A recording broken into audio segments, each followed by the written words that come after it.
तो एक किसान था, बड़ा भोला भाला, अनपढ़ था, ज्यादा पढ़ा लिखा नहीं था। किसान अपने खेत में खेती कर रहा था, तभी एक महात्मा उसके खेत में आ गए और महात्मा आके बोले, भाई हमको कुछ भोजन प्रसाद पवाओ। किसान बोला, अरे महात्मा आए भैया, इनको प्रणाम करो। किसान ने उनको प्रणाम किया, प्रणाम करके महाराज उनको भोजन प्रसाद पवाया। कहा, महात्मा जी आप आए हैं, मुझे कोई गुरु मंत्र दे जाओ। महात्मा जी ने सुंदर गुरु मंत्र दिया, द्वादशाक्षर मंत्र दिया।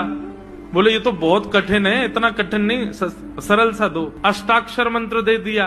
बोले ये भी कठिन है, कोई और सरल दे दो। महात्मा बोले कुछ नहीं, तुम इतना कृष्ण चंद्र बोल दिया करो बस।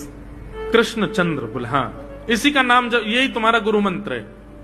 इतना भोला बेचारा याद करने लगा, उसको याद ही नहीं होवे कृष्ण चंद्र कृष्ण चंद्र कृष्ण चंद्र। अब भूल ना जाऊं इसके लिए बोलता रहता था 24 घंटे, कृष्ण चंद्र कृष्ण चंद्र कृष्ण चंद्र। अपने खेत में हल जोत रहा था, कृष्ण चंद्र बोल रहा था। इतने में उसकी पत्नी आ गई, अरे सुनो तुम्हारे लिए भोजन लाई हूं, जल्दी कर लो। बोले कृष्ण चंद्र कृष्ण चंद्र कृष्ण चंद्र। पत्नी पीछे लग गई, पीछे भोजन तो कर लो, रोटी तो खा लो, ठंडी हो जाएगी। बोले अरे तू पीछे मत पड़, मैं भूल जाऊंगा, गुरुजी ने मंत्र दिया मुझको।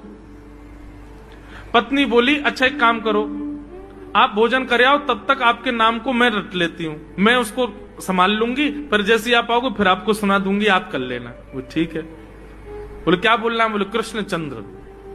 पत्नी बोली ठीक है। अब कृष्ण चंद्र बोलने लगी पत्नी, कभी कहीं जाए कभी कहीं जाए, कुछ करे। वो कृष्ण चंद्र बोलते बोलते घसीटे चंद्र हो गया।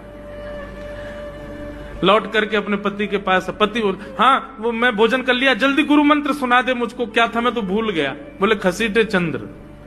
वो उसी से ही हल जोतने लगा, घसीटे चंद्र घसीटे चंद्र घसीटे चंद्र।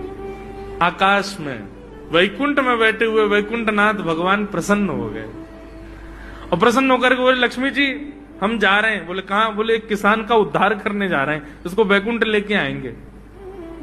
लक्ष्मी जी बोली, आपका अशुद्ध नाम बोल रहा है वो, आपका अशुद्ध नाम उच्चारित कर रहा है वो, और आप कह रहे हो कि इसका कल्याण करूंगा मैं। ठाकुर जी बोले, देखो नाम भाव कुभाव अनख आलसहु, नाम जपत मंगल दिश। नाम कैसे भी जपे कोई दोष नहीं है, बस भाव मेरे प्रति होना चाहिए। वो नाम भले ही गलत जप रहा है, लेकिन उसके हृदय में तो मैं ही हूं ना। और एक बात बताऊं लक्ष्मी जी आपको। बोले क्या? बोले ये घसीटे चंद्र अशुद्ध नहीं है, मेरा नाम है ये भी। बोले क्यों? बोले जब हम छोटे थे तो बाल लीला कर रहे थे ब्रज में, यशोदा मैया खूब नहलाती धुलाती और बढ़िया सुंदर श्रृंगार करती, लेकिन हम पूरे नंद भवन में घुटमुन चल चल के कभी नीचे लुढ़क करके कभी ऊपर गिर के सब माला तोड़ लेते, अस्त व्यस्त वस्त्र कर लेते, घुंघराले केशों की ऐसे भुज्जा बना लेते, ऐसा रूप बना लेते।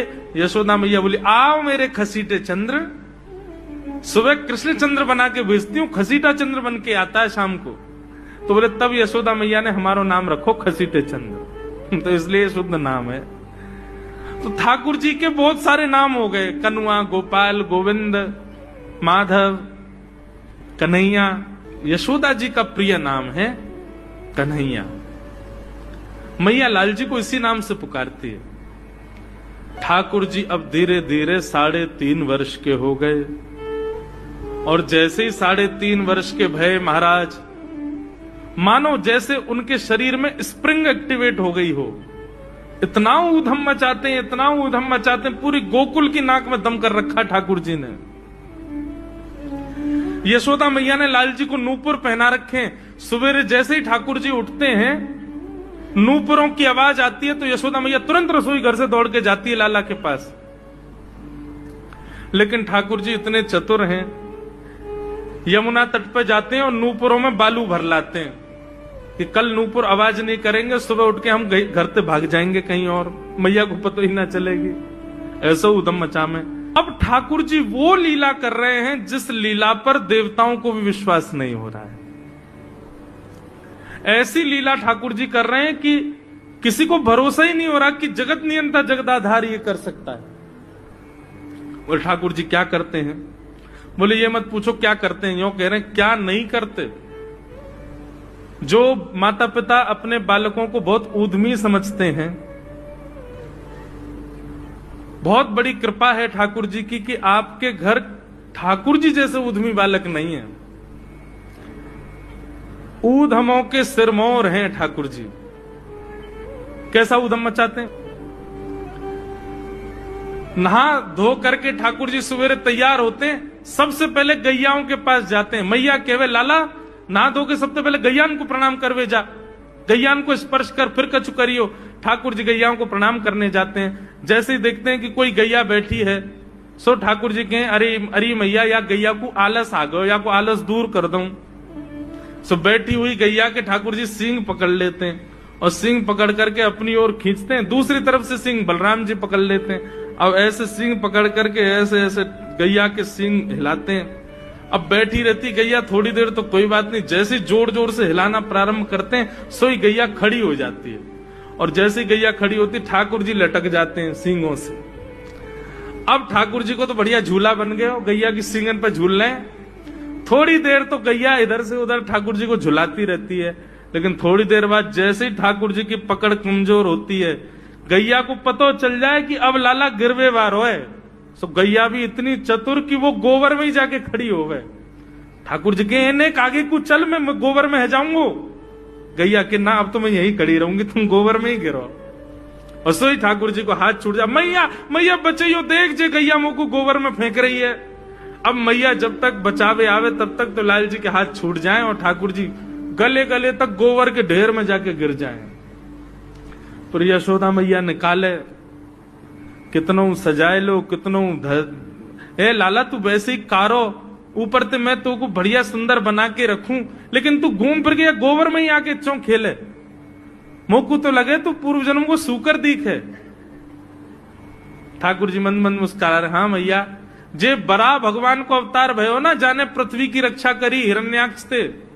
भैया बोली हाँ वो मैं ही तो हतो, मैं जय जय हूं मैया, वो बरा भगवान ही जय जय, वही जय जय तेरे यहाँ लाला बन के आयो है।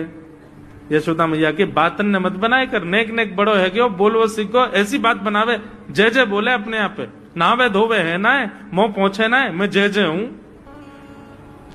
ऐसी मधुर लीला ठाकुर जी कर रहे हैं।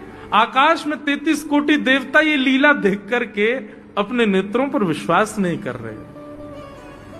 ऐसे मधुर ठाकुर जी।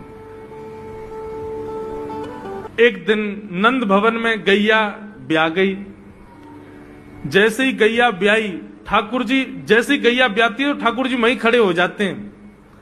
और बंधुओं शास्त्रों में आज्ञा है कि गाय जब ब्याह रही हो, बछड़े को जन्म दे रही हो या बछिया को जन्म दे रही हो, उस समय गैया जो होती है वो दो मुखी हो जाती है। एक मुख तो सामने है, और जब जन्म देती है तो बछड़ा या बछिया उसका मुख जब बाहर आता है तो दो मुखी हो जाती है। ऐसी दो मुखी गैया की जब आप परिक्रमा करते हो तो पूरे ब्रह्मांड की परिक्रमा का फल प्राप्त होता है। तो ठाकुर जी का नियम है, नंद बाबा की उंगली पकड़ के खड़े रहे, जैसे ही गैया ब्यावे वारी हो तो वाकू सहलाते रहे, जैसे ही गैया ब्यावे वारी हो, जैसे ही बछड़ा बाहर आवे सोई ठाकुर जी वाकी परिक्रमा कर ले, परिक्रमा करके दंडवत प्रणाम करें, वाकू वाकी चरण रज को माथे से लगा में, और बछड़ा जन्म ले सो वाकू नवा में दुआ में, वाकू अपने गरे से लगा में। एक दिन ठाकुर जी जोर जोर से रोने लगे।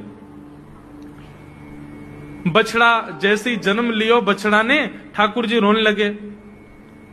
नंद बाबा शांत करा में नहीं माने, बलराम जी ने शांत करायो नहीं माने। यशोदा मैया बोले लाला का भयो, तू रो क्यों रोए? बोले मैया मेरे संग बहुत बुरा भयो। यशोदा मैया बोली कहा भयो? बोले गैया के बछड़ा ने जन्म लियो। मैया बोली तो वाह बछड़ा को मैंने मुंह खोल कर देखो, वाह के सबरे दांत निकरे आए।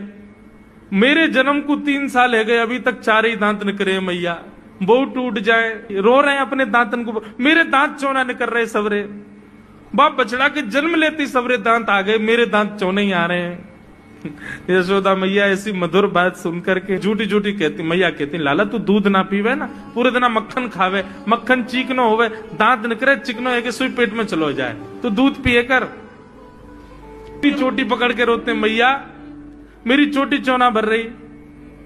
बाप बलराम की चोटी देखो कैसी नागिन जैसी चोटी है वाकई, और मेरी चोटी कैसी है मैया, नेक सी पतरी सी। मैया बोले लाला तू दूध ना पीवे, दूध ते चोटी बड़े। बलराम देखिए ऐसा जग भर के दूध पीवे। सो ठाकुर जी दूध को पात्र हाथ में ले में, अपनी चोटी खोल ले में, और फिर चोटी पकड़ करके दूध पी में, और दूध पीते पीते नापते रहे कितनी बड़ी भई कि ना भई अभी। ऐसी मधुर लीला ठाकुर जी करते हैं। ऐसी लीलाएं हैं ठाकुर जी की कि उन लीलाओं को सुनकर के जो ज्ञान के मार्ग को नहीं समझ पाते, जो वैराग्य के मार्ग को नहीं समझ पाते, जो ज्ञान और वैराग्य से ठाकुर जी को प्राप्त नहीं कर पाते, वो इन लीलाओं से ठाकुर जी के हो ही जाएंगे। ऐसी लीला है।